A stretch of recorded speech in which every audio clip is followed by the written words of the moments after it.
They're built along the coastline, and they protect coastal communities.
They would take these little small birds into the coal mines, and they knew that when a mine is about to collapse or when the oxygen has depleted inside the mine, the bird will die.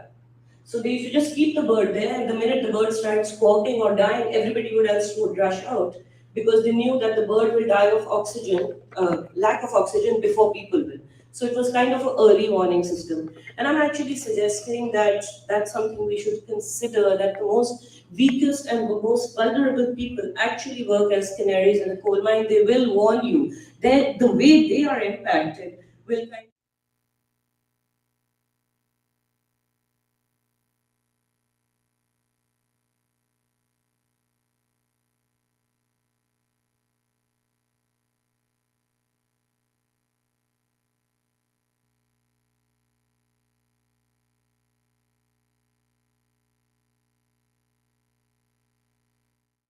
working in the flood zones more than I have. I know Kaisar Saab has been there. I know Dr. Nusrat.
It came about through social mobility, moving out of an area led by, whether it was floods, whether it was drought. These changes are happening and they're leading to significant social and demographic changes. Does that mean we can stop it? No. Does it mean we should try reversing it? That makes no sense either. What it does mean and what it does necessitate is that your governance systems need to kind of understand it and respond to it. And look at the fact that when we're talking about climate change in an agrarian society, which is what Sindh to some extent still largely is, it's about predictability. Right you know कि आपने चावल बोना है इस वक्त बारिश होनी है इस वक्त गंदम कटना है basic things when you're reliant on nature you have to understand the nature cycle and you have to be able to predict it and the minute that predictability breaks down you're talking about an entire collapse of a way of living if you cannot predict when it will rain you can't sow you can't harvest you can't cultivate, you can't do anything. So please remember, our initial kind of calendars were also agrarian calendars, right? The January, February thing is a fairly recent thing. So the entire rural life cycle was built around the assumption of climate predictability. And that has broken down. And that's not coming back. So we need to actually find a new way of being. And I'll stop at that.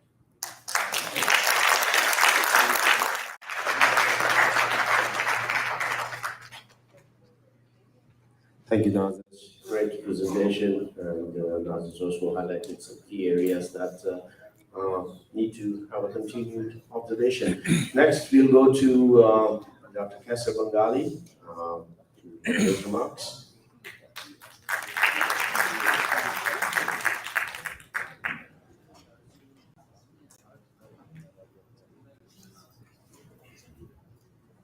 Thank you.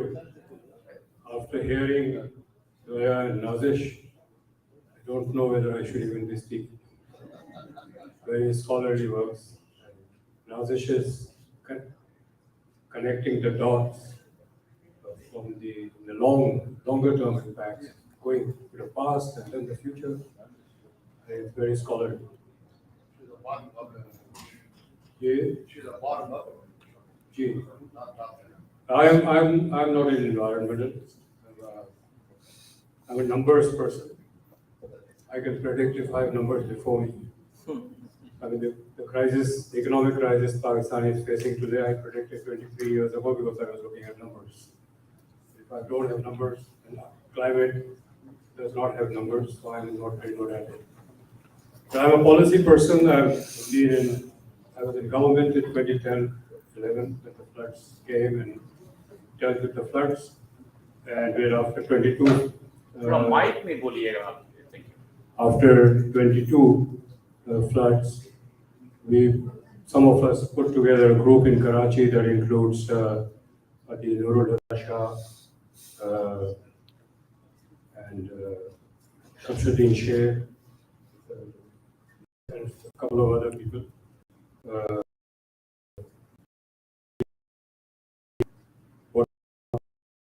What needs to be and so on and so forth. That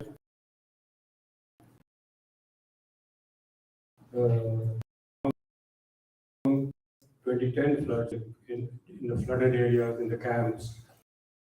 By the fact that the houses of the wealthy, rich, powerful people, those who are MNAs, MPAs, senators, district council chairpersons, their houses were not underwater. And then I realized that obviously they had used historical knowledge, which is higher ground, and built their houses there. It is the poor whose houses were just washed away. And yesterday I showed you some pictures of houses. They can be blown away even by a strong wind. So floodwater, there were no match for floodwaters. So that's where I developed this theory of growth centers, building them, consolidating, giving them services. But that was yesterday. Few facts that I learned while working on this is that firstly, 2010 was a river flood, mainly. 2022 was a rain flood. The difference. So the direction the water came was quite the opposite. Indus River is higher than the surrounding lands. This is something unique. At least I thought it was unique. So when in 2010 also it took 5 months for the water to evaporate. It just couldn't flow anywhere. And now I understand why not, because the gradient was not towards the river. So the water was not flowing. The river just is happening now. Why doesn't the ground absorb the water? Before the building of the barrages and the canals, Sindh lands, agricultural lands, were irrigated once a year. Now it is irrigated at least twice a year, sometimes even thrice. So there's already a lot of moisture in the land. So when it rains or the floods come, the land does not have the absorptive capacity to absorb the water. There's already too much water. Then there are some man-made problems. The Kacha area had forests. It was forested. The Kacha area is, for those of you younger people, I don't know if you are aware, they've built dikes on both sides of the river, which has a certain height determined by the technical considerations. And between the two dikes, there is always enough land where there is no water, except during floods.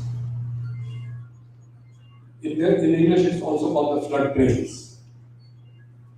They were mostly forested.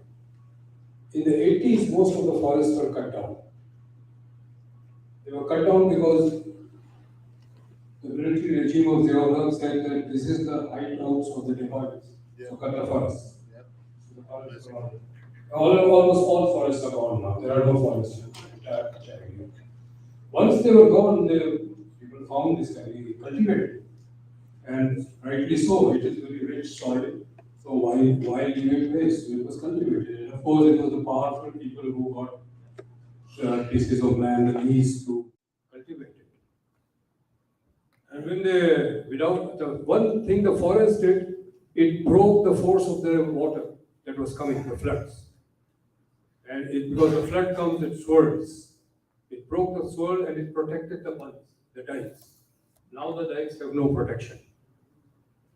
They just hit directly by the force of the water, wherever the water can gather enough power. The farmers who built farms in the Kacha area, of course, water was not always readily available, so they built their own private dams. So the entire Kacha area is cluttered with small dams, which obstructs the flow of the floods in the floodplain, which obstructs the natural flow of the water and raises the water level somewhere, reduces it, creates more force, and then the bund breaches somewhere, and that happens. And then they build fish farms. If you see the map of the Indus Valley, the Google map, you will see the squares which are fish farms. Now here's where politics comes in. If there's a flood and you want to protect some city or some infrastructure, a breach has to be created somewhere. The decision to create a big breach is completely political. There are powerful farmers who protect their lands, and we have seen this, that the 2010 breach at Tori, very interesting. That breach took place in between two very large fish farms. Both the fish farms were protected. They were not affected by the floods.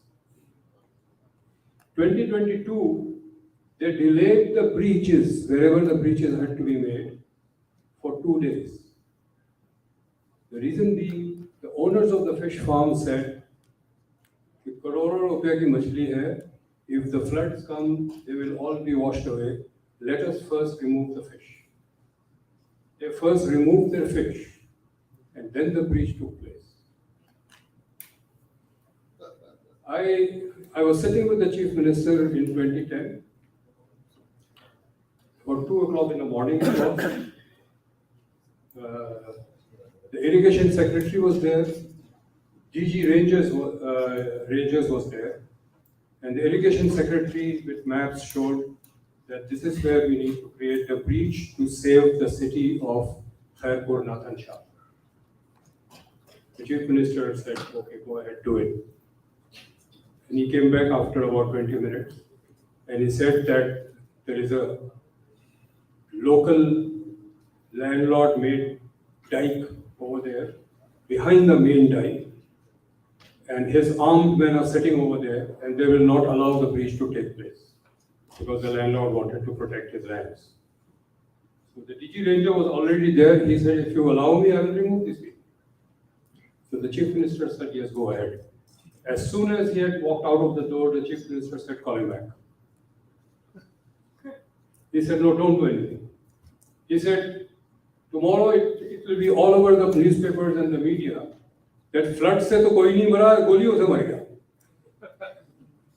And Khairpur Nathan Shah drowned. So the flood management is so political.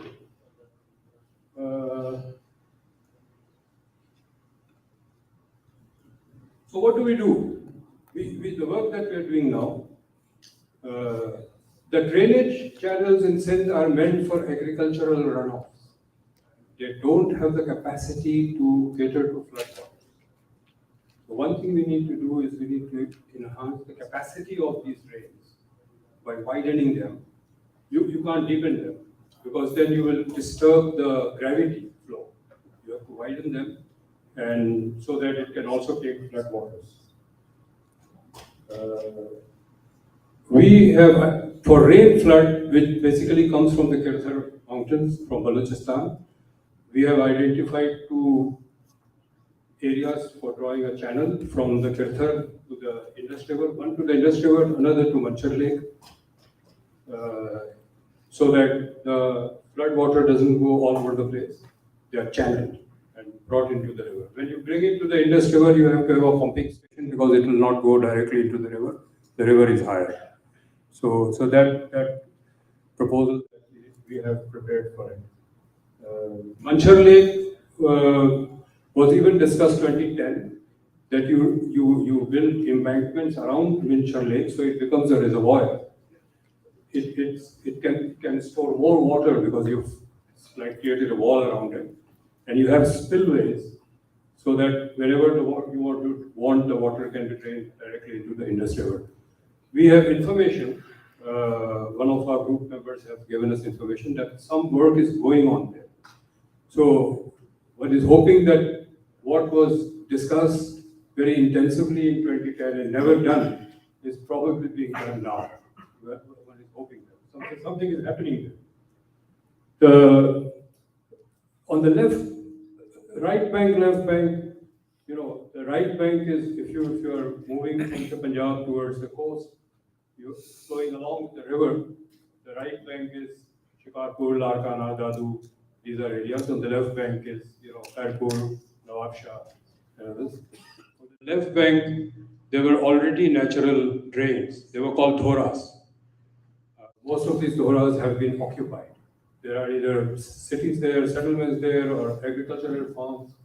So some thoras have been identified, and we have proposed, even the World Bank has proposed, that these must be restored, and so that some natural waterway goes on. Even the left bank outfall drain has only capacity to drain. It does not have the capacity to drain flood water. So there is a proposal to widen the left bank outfall drain as well. On housing, coastal areas, Sujaval, Badin, Thata, we should build houses on stilts. This is what Bangladesh does. I referred to it yesterday also. When you have houses on stilts, then if you have flood even up to 3-4 feet, the water will just go below it. It will not disturb the house. And in Bangladesh, I did say that we will create a platform. We also have a lot of our rural families have a lot of livestock, which is usually lost because when they save their own lives, they allow the livestock to just drown.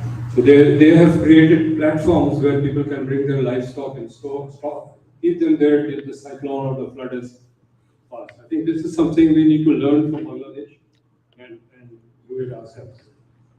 TDMA has to be prepared. There have to be hubs within Sindh where with equipment. And equipment means they need to have tents, they need to have boats, they need to have helicopter, at least 2, 3, 4 helicopters, to be able to respond. In this kind of a crisis, sometimes you need to respond within hours. Days is too late. I'm aware of the drought that Nazish talked about, but I'm aware of it in terms of its impact on productivity and in terms of numbers. But I think she has given us a different perspective on what the drought has done. I'm not an expert, so I wouldn't know how drought can be treated, except that water needs to be conserved. Water needs to be conserved anyway. One thing about the drought, we realized 98 to 2003 was the drought. 1998 to 2003. One expected agriculture to suffer. Instead, productivity went up, yield per acre went up. We were very surprised. How is it that there is a drought and yield per acre is going up? When we investigated from the field, farmers are overwatering their fields. The idea is, jitna zyada pani daloge utna acha hoga. But they were drowning their own crops. So when there was a drought, yield actually improved. So this also tells us that farmers need to know about dams. My last point, dams, this is what you fear when you go to Punjab. Floods will not bother you. If Kalabagh was there, this wouldn't have happened. You know. But floods create dams create floods. And I ask all of you to do this experiment in your home. Take 2 glasses of water, fill 1 glass of water with 1/4 sand. Fill both to the brim. Fill the empty one to the brim and try to pour it to the other one with the glass with the sand. It will overflow because there's sand there. What dams do, they don't just stop the water, they stop the silt as well. And the bed of the river rises. When the bed of the river rises, 2010, the amount of water in Indus was less than 1976. And yet it created more disaster because the bed of the river had risen. It had risen because of the barrages and the dams. I think this is an argument that we can give back to people who say, dams hote to flood na. Thank you.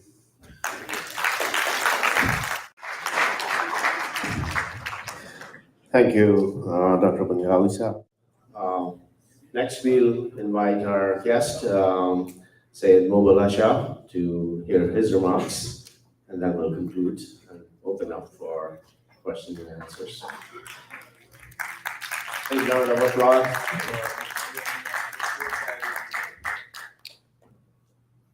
Mehrbani, Ansari Sahab. Mubarak ko सलाह के जो कमाल Indian में मालूम कयो त 25-30 साल खां हिकु रिवायत जेका आहे शुरू थी आहे उनखे हर साल क़ाइमु कंदा आया आहिनि हर साल कन्वेंशन थो थिए ऐं हिन दफ़े खां ॿुधो दोस्तनि वटां त सभ खां ज़्यादा पार्टिसिपेशन हिन साल थी आहे delegates ji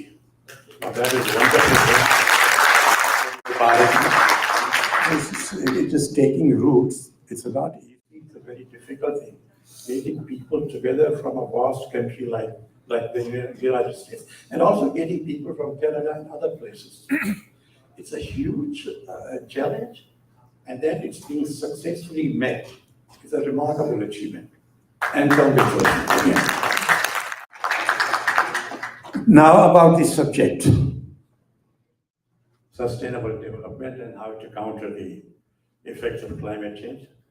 There have been wonderful speeches, and I learned a great deal from all the three speakers, looking at the issue from very different dimensions. But I don't want to add anything to what they have said. What I want to bring is another dimension to the issue. And then I move to the main subject over there. What I have found in my experience is that quite often nature is blamed as a cover-up for man-made disasters. This is what I have seen. Remember, in 2010, there were heavy, terrible floods, and they damaged the left bank of Sindh. And this time, there have been huge, same disaster, which came with last year's monsoon. When I looked closely, I found similarities between what happened or did not happen at that time, and the same thing did not happen again. Okay. What happened then and now, what I find common, and think I wrote an article at that time, what was published in the news, and the title of the article was An Albatross Named LPOD. Now, those who know an albatross, is a hanging thing around which sinks you down. The LPOD, left bank outfall drain. And now it has been compounded by the right bank outfall drain. What happens this time is that instead of draining the water out, they were circling the water over Sindh. And Sindh became, for a long time, a man-made lake. Now, this is a man-made disaster. And quite often, other people, both technical, management, and other people, they gave a lovely escape. How to blame nature? Nobody is going to ask God, or the skies, or the rain, why have you done to us? Huh? So whether it is the, I don't want to name A, B, C, D, but it is a cover-up. So kindly see through the cover-up that it's not only the nature which is causing this disaster, this is also a contribution of our own failures by mismanagement, by incompetence, by intentional number of other negative things. So nature has done us whatever damage, but it has been compounded. What I want to see is kindly go through, look through the beyond the nature about what, who, why did. Now, for instance, there's a study done that there were design defects in the LBOD, which was done by the World Bank people. And there were complaints made to the World Bank to rectify, they didn't do that. And other countries, when such mistakes were pointed out, the bank compensated that country. The loan was either waived off or it was reduced.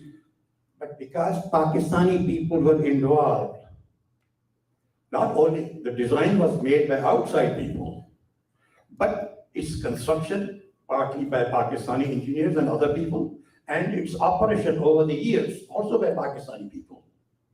So what happens is, since we are all involved into adding to that disaster, we did not make any complaint. So everything goes on the nature. So see through the game and how it is being played in Pakistan. Now, I come to the main subject. In many ways, there's a link also. When I look at the development, let me submit. What I'm going to say is, it's going to be in 3 parts, so that you're not bored and maybe you have a little patience to go through it. I want to talk about the subject in 3 parts. 1, I want to talk about what development is. Because I think it's like, so many blind men touching different parts of the elephant. Someone thinks this is development, someone says this is development. What exactly is that animal? How do we define development? If we are clear about what development means, then we can easily judge whether it is taking place or not taking place. Whether we are being deceived in the name of development and we are being underdeveloped. Are we going down even though the label is of development? So what development is, that is the first thing which I want to talk about. I give my opinion, you may agree, you may not agree with it. Second part, I want to talk about what are the barriers to the development of Sindh. after I've given my definition of what development is, what are the barriers? And I want to talk about, in my opinion, about 5 barriers, right? And then I want to talk about, okay, what is the way forward? How do you handle these barriers? That's the third part. I have something different to say about how to handle the way forward, but yesterday there was a lovely discussion, and in fact, tributes pays to Bidai and his poetry, and I don't know whether Atai here is not. And I think that Haleputra was another one who came with so many verses of Shah Latif, and where is Hassan Bashara Sahab? Now, I want to quote Shah Latif as a solution to our problems of development. Okay, so what I was going to say earlier, I said, okay, forget it. Since it is the people's mood to quote Shah Latif, he is wonderful, he is Sufi, he is everything, but I want to talk about him as a social scientist, and I want to talk about him as an enlightened reformer. Okay, so 3 parts. What development is, what are the barriers to the development in Sindh, and number 3, what does Shah Latif say? Instead of listening to this politician, this leader, this economist, this psychologist, ABCD, nobody had greater wisdom than the world genius that Sindh has produced, one and only. Now, sir, what is development? As I look at it, development to me seems an all-encompassing phenomenon that tells us about the health and well-being of society. And to me, development, I mean, if in real sense, development touches life at 2 levels. At the level of individual and at the societal level, at the collective level of society. So, development to me is a process. It's not one act. It's a process, a continuing process. It's a process which empowers people at individual level. Development is a process which empowers people by adding to their knowledge, skills, and abilities to become successful individuals. This is one level which I think one part what development should be into individual. And then on a collective level that it adds to the social, economic, cultural, and political well-being of the people. 4 or 5 dimensions. So it must touch the lives of people. It must mean something to add. Okay, if this is the definition, so what it tells us is that development is not construction activity.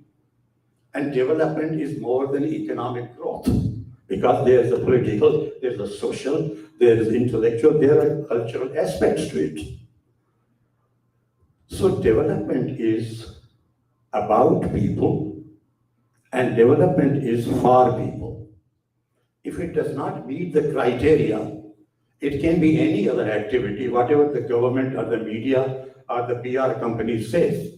It can be anything else, but it cannot be development.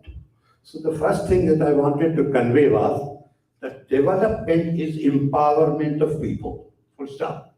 That's the one thing which I want to convey to me what development is. Second, what history tells us is that development has not been a continuing process in history. If you look up for 1,000 years of any country, since for instance, or Europe or any other country, you see all kinds of things happening in different countries. There are wars, there are invasions, there are conquests, there are settlements. Life goes on in all kinds of ways, good, bad, and the other. But at all the time, while all these things are going on, development is not taking place. There is no addition, either at individual level to the empowerment of people, nor is there any addition to the social well-being or cultural, political, or economic well-being. So, development is not a continuous process. It is not consistent. It is not sustainable.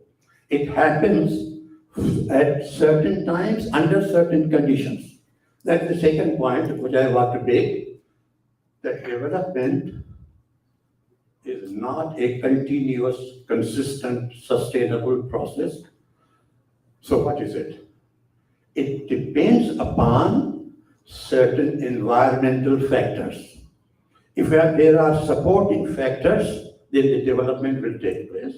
Otherwise, decades or even centuries can go without what we call empowerment of people or adding to the social, cultural, economic, and political well-being of society. So development is not, that's the third point which I want to make. The development is not an autonomous or an independent process. It is dependent. It is dependent upon something else. Now, what is that something else?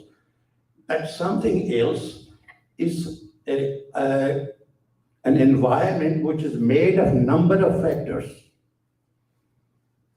An environment, for instance, what is the position of the individual in that society? Is that individual, does he or she have rights and treated as a citizen? Or is he or she a serf or a slave without any rights to anything, including no right to development?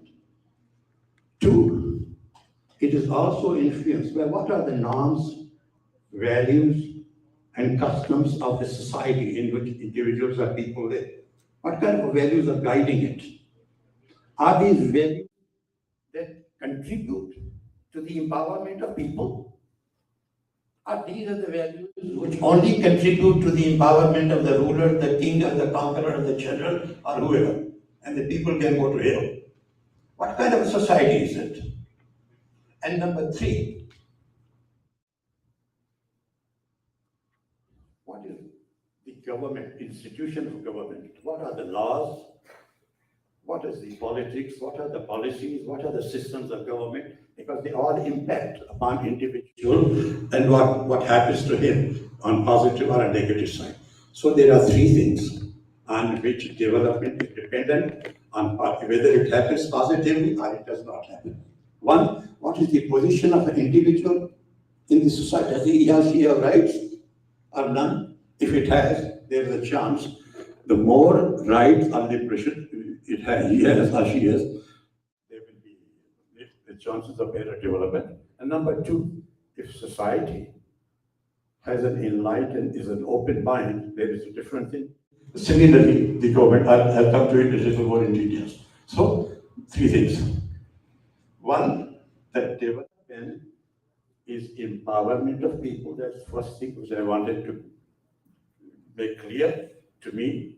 If there is no development or no empowerment of people, governments can say whatever, the ministers, the publicity, the PR, the media, it can be anything but it's not development. Number two, it is not an automatic process.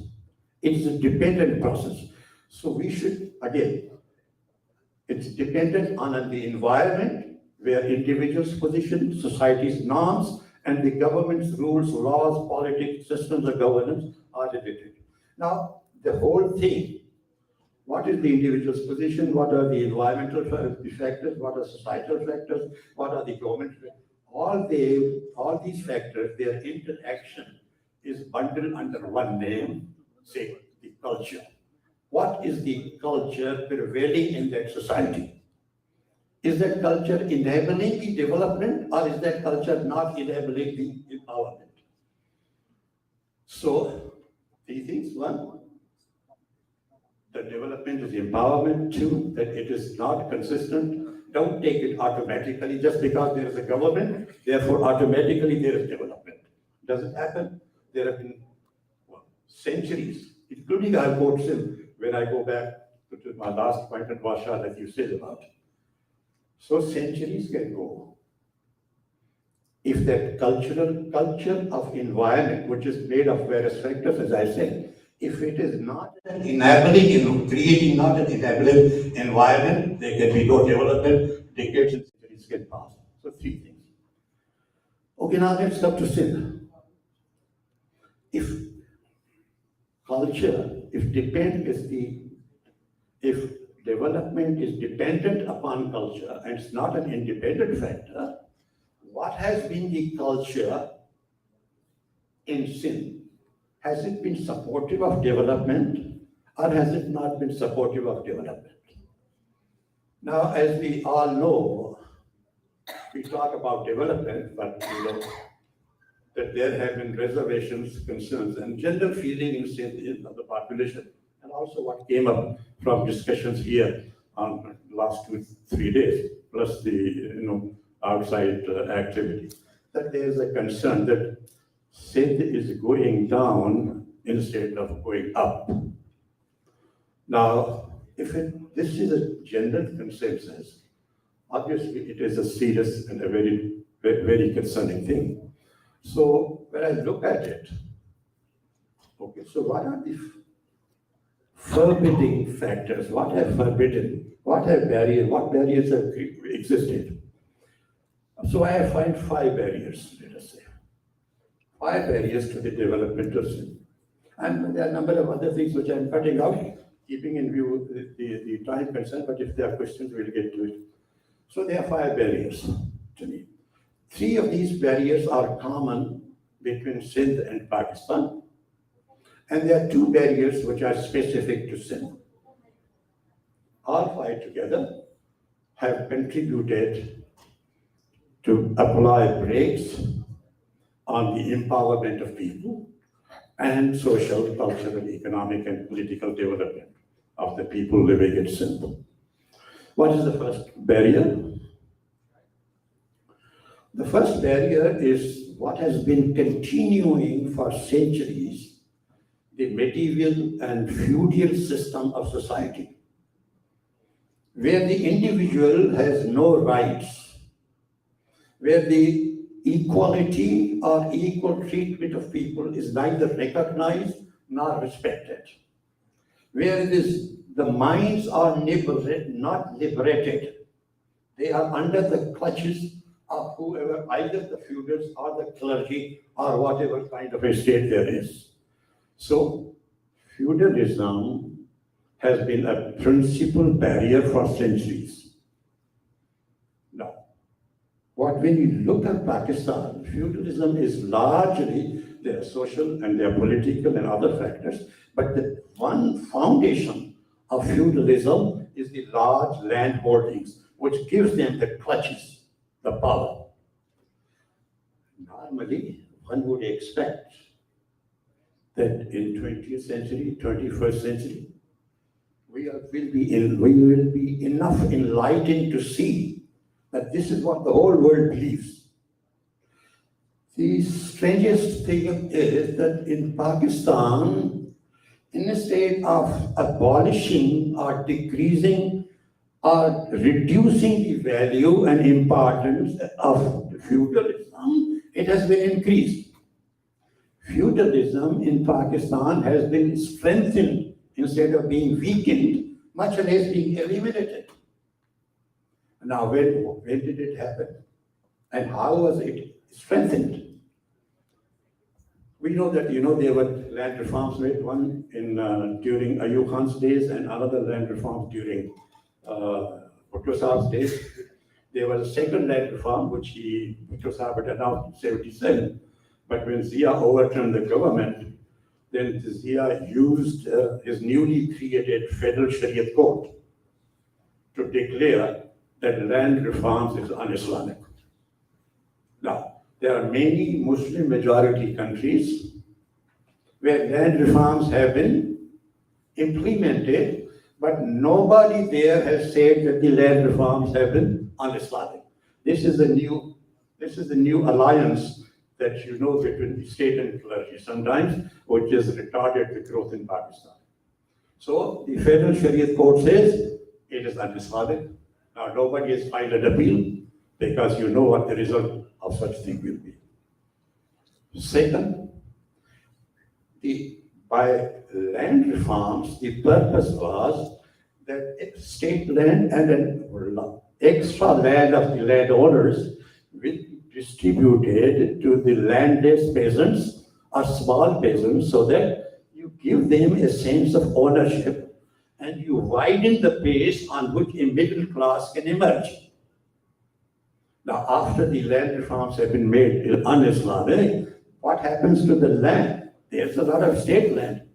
What happens is, if you see what happened after General Zia, that there have been huge parcels of land, 500 acres, 400 acres, 300 acres of land given to certain category of officers. So instead of reducing it, you are creating new feudals. Instead of distributing the land to the landless peasants, you are concentrating the land into fewer and fewer hands. So instead of weakening, you are strengthening, because the new feudals also have state power, unlike the old feudals. They were dependent on, so the feudalism has become a very greater barrier than it was before 1947. That is the first barrier to the development of Sindh. Second barrier to the development of Sindh, as I see it, I call it native colonialism. When the state of Pakistan became independent in 1947, the people of Pakistan did not become independent. The state became independent, but the people did not. As we all know, it was the British colonial state structure which was adopted in Pakistan. The Act of 1935, which was an act to run a colony, was used to run Pakistani government. So it was a colonial state. And there were no reforms, all right? There were no reforms carried out under any government for let's say about quarter century to dismantle first the feudalism, the medievalism, which was there before the British even. Now it has been strengthened. Number two, the colonial structure which the British had imposed on the society and individuals in the subcontinent. So what happens is that both have continued. Now, instead of a one barrier, the people of Pakistan have two barriers. They are now under much greater pressure. The barrier of medievalism or feudalism and the barrier of colonialism. So they are suppressed twice. So that's the second barrier. Third barrier is mixing religion with politics. If some may remember that the founder of Pakistan cleared a roadmap of what the new state is going to be like.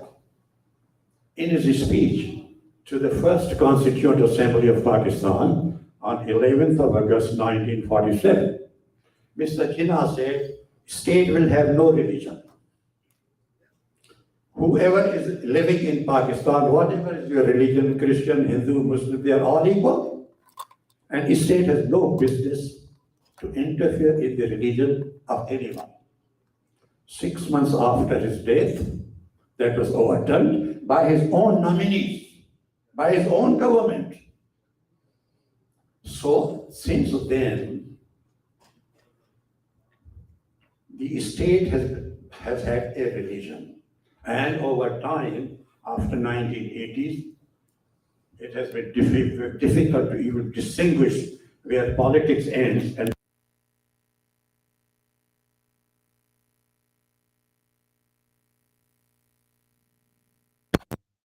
these three which Sindh and Pakistan they share, they all suffer under these three barriers.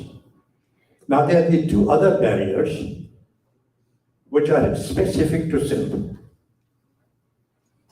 The fourth, or this new barrier, or specific barrier to Sindh is a an economic model of segregation. A new structured and artificial segregation of economy has been created between people and the province who are living in the same territory. Now, this economic model of segregation says that people living in this part, 20 miles or 50 miles away from municipal bounds of, say, city A, continue to live in medieval world. You are not encouraged to enter into the modern world. Now, this is against the principle, also against the history of industrialization in the world. It's against the history of industrialization. If you remember, right, in this country, or for instance in UK, where first industry that came was textiles. Yeah. And textiles came in the big cities.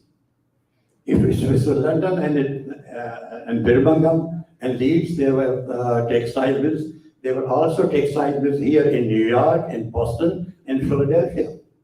Look at the 18th century.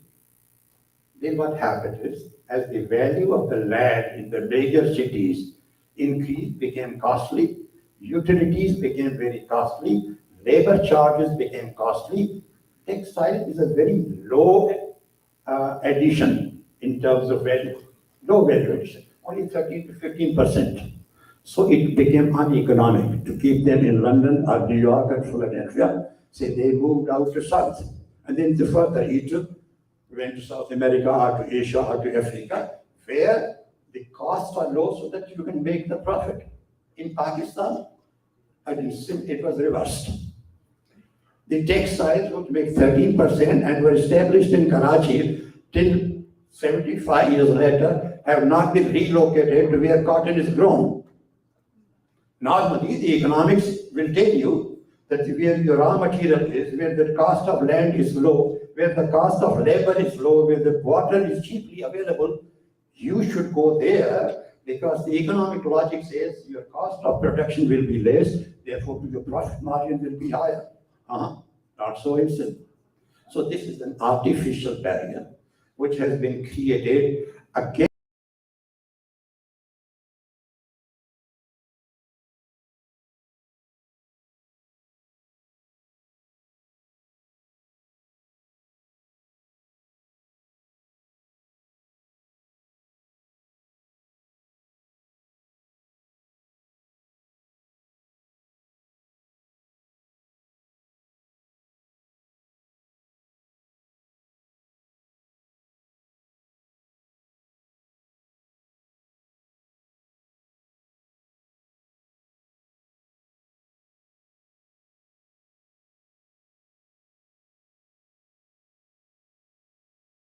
industrialization of the economy.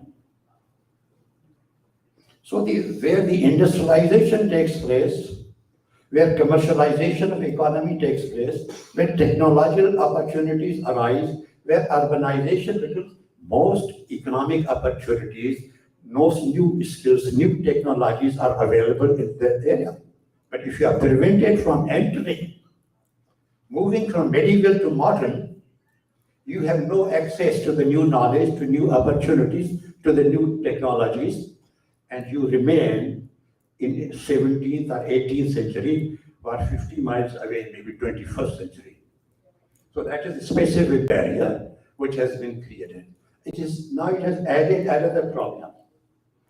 Roughly, what I have seen is that 80% of the economy of Sindh is produced, and rightly so. 80% of economy of Sindh is produced by industrialization process, by commercializations, by urbanizations. But these are the processes where most of the economy is concentrated and the jobs and opportunities and wealth is created by these activities. So 80% wealth is created in these activities, 20% is created in the rural and agrarian economy. Now, if you don't mix the two, what happens is that over time, one area is becoming more prosperous and powerful, and the other area remains poor and disempowered. So breaking this economic model of segregation is the most important factor for the purpose of opening development, and sustenance comes even much later. The opening the development apart, you have to break this model. Instead of model of segregation, you should have a model of integration, because even otherwise, economic interests have great power to unite people. People of different races, of religions, of castes, of color, here, right here in the US. You have 20,000 examples right in front of you. So it integrates people. It creates, when you have common interests, whatever the religion, whatever the race, whatever the language, whatever the ethnicity, if you have integrated, shared common interests, you try to help each other. You try to create a harmonious, a peaceful society. So for the peace and prosperity, also to reduce the disparities in income, and to reduce the tensions which are otherwise inevitable, break this model of segregation and instead have a model of integration and cooperation to create a harmonious society. Fourth or fifth, there's a Persian proverb. And this is, I'm saying it, but this is, I'm quoting a proverb, but it's all in seriousness. It says, Sagbash, brother, Bash. I want to leave the meaning to all of you. I think you know the meaning of it. Now, in old Persian families, when they were large family, there were so many 5, 6 brothers. The eldest brother, because if there were no rules of equality or equal opportunity did not exist, the eldest brother was very kind to number 3, to number 4, to number 5. Very kind, very generous, very helpful. But when it came to eldest brother and number 2 brother, he was very tight-fisted and generally trying to keep him under control and not being half as generous as he was to number 3, 4, or 5. When they were East and West Pakistan together, the number 2 brother was very powerful. And number 2 brother managed to create a one unit so that he could reduce the eldest brother down to his own size. Now East Pakistan has become Bangladesh. But the second brother now is very weak. He's not powerful enough to create a one unit against the eldest brother, like it was done in 54. So eldest brother is now subject to very subtle, unspoken kind of a hands-off attitude. And you find this in various policies, in social and economic and political relations and form. You will find that there is an undercurrent which says that the eldest brother wants to keep the number 2 brother under check so that you do not grow powerful enough to become a challenge to the eldest brother. So the truth of the Persian proverb, you will feel when you look around at various policies and you say, why is this decision made? There's no rationale. There's no justification for this decision or that decision or that, but why is it being made? I think if you refer to the Persian proverb, you'll probably find the answer over there.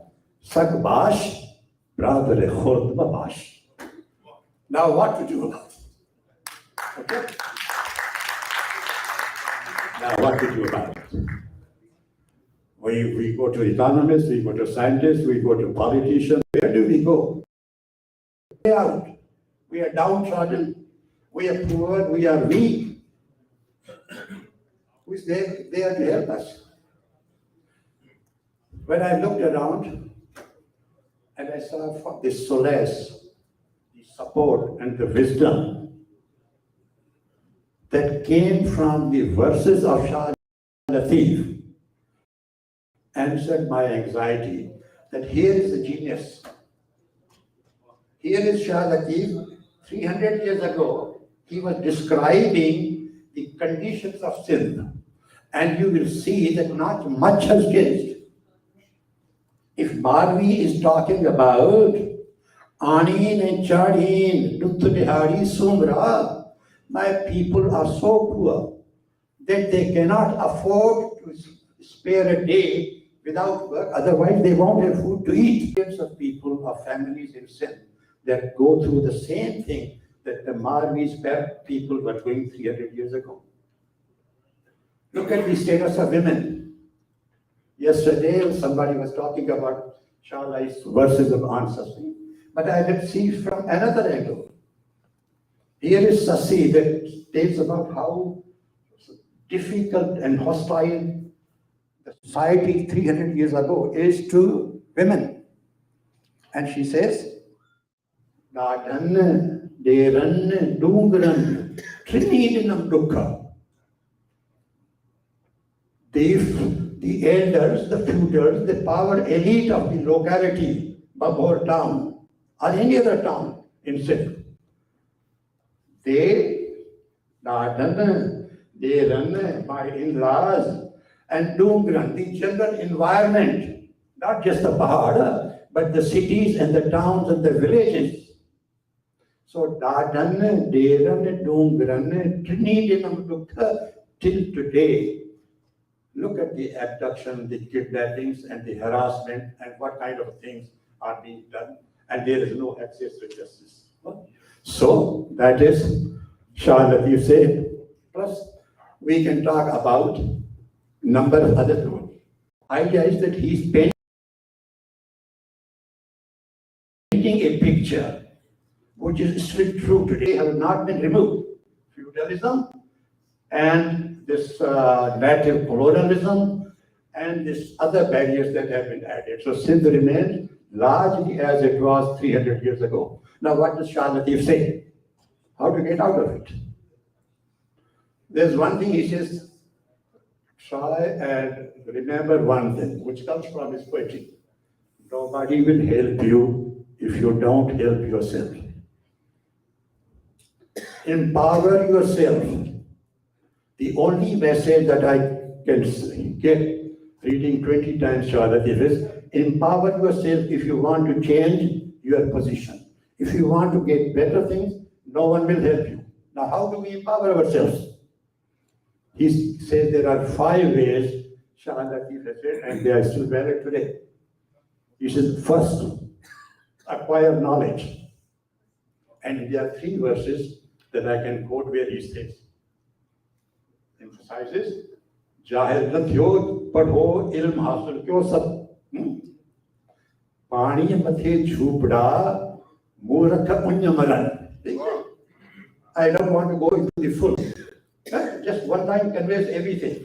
You are sitting on water is under your feet, but you are so ignorant. You are so illiterate. You are so ignorant. You are so incapable. You cannot solve a problem where the solution lies under your own feet. Second, Tojo dio bhayo, Tojo dio bhayo, so suraj sohaye. अरे जट हे जंहिंखे तूं सम्झे थो त राति जो ॾीओ आहे ऐं हिन में कुझु कोन्हे अंधेरो न आहे ख़तम न थींदो. These are the shining rays of the new sun. The new sun is like it. Understand it. महरूम थी मरी वया माहिर थी न मोह. अरे सिंधियो पढ़ो न सिर्फ पढ़ो, become experts. Try to be get to excellence, not just illiterate. Your primary he wanted 300 साल आगे बाबा ने genius ये तो ॾिसो असां त क्रिश्चियन को था को सूफी आहे गाना वाना ॻाए छो था बाबा. पाणीअ मथे झूपड़ा मूर्ख उञमर जा हेॾो थो चए त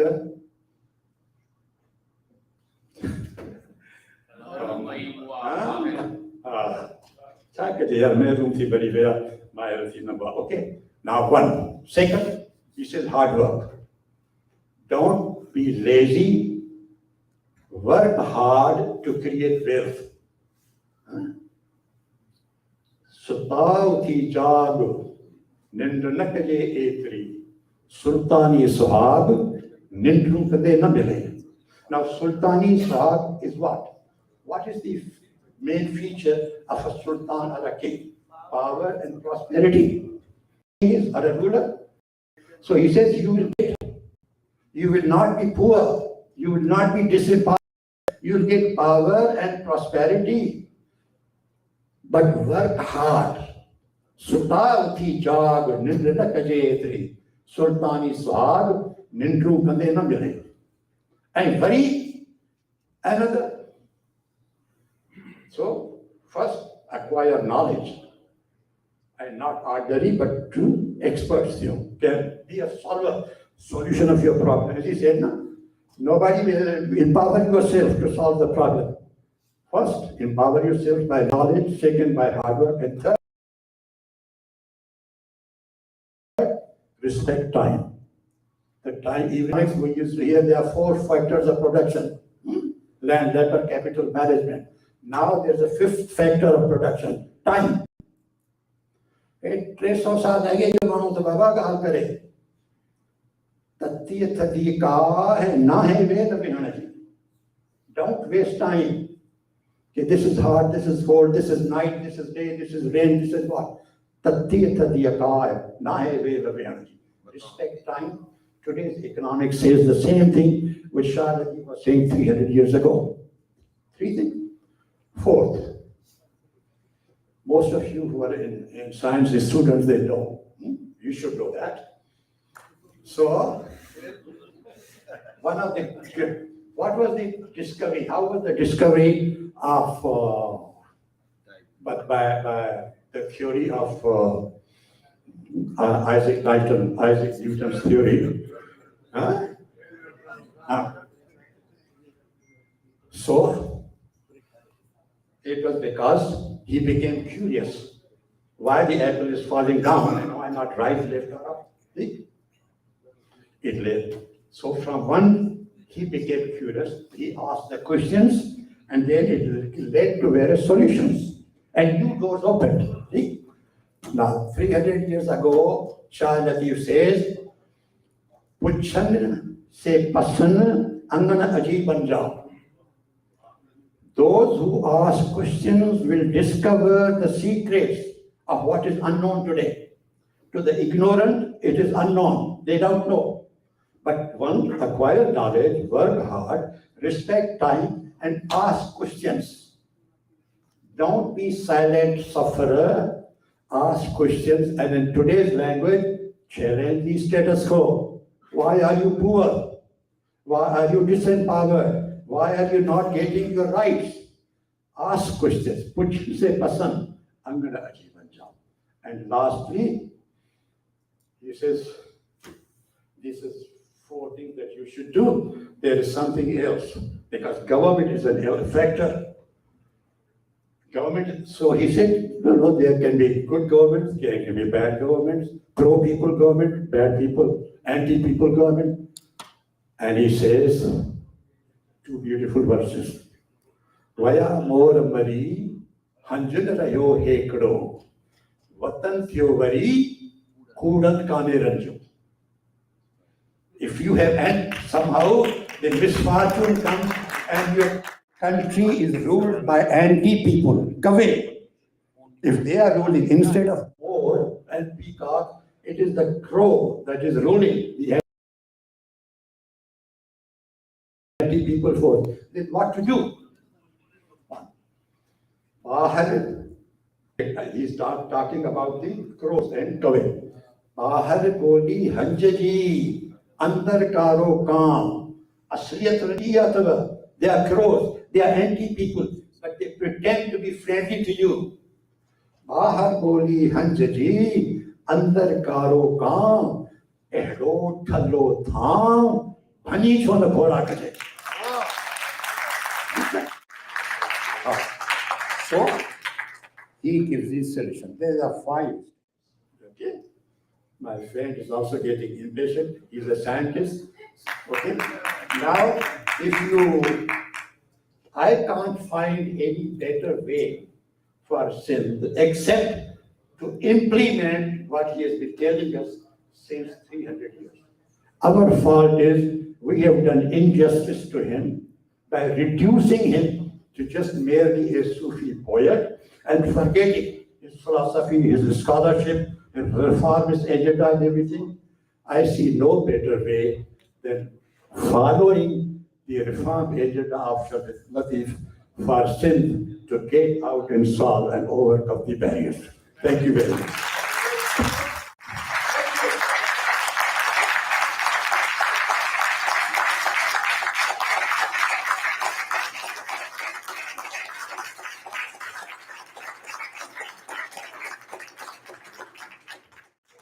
Master quickly गुजारिश कर this way that सारी के second your session में कहाँ है? Can we just take one question please because so No, I think we have to respect the time. Great presentations. One big round of applause for all of our presenters, please.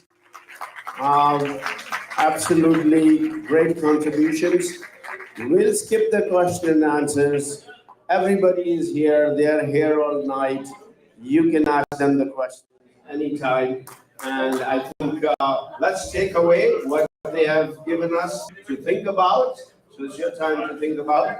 And then we'll ask questions later. So we're getting started with the new session. Thank you very much, Suhail. Because I'm really in trouble in managing sessions, and I have two more sessions to continue today. So may I invite Sai Farid Bhutto Sahab from Kentucky to come and moderate the next session. And speakers for the next sessions are Dr. Amna Butcher and Dr. Geet Chaniani. We'll be talking about the Phila Diaries. So without break, we are going to continue the session. Please do stay if you like to listen from our speakers. Ada Farid Bhutto, please come on the stage.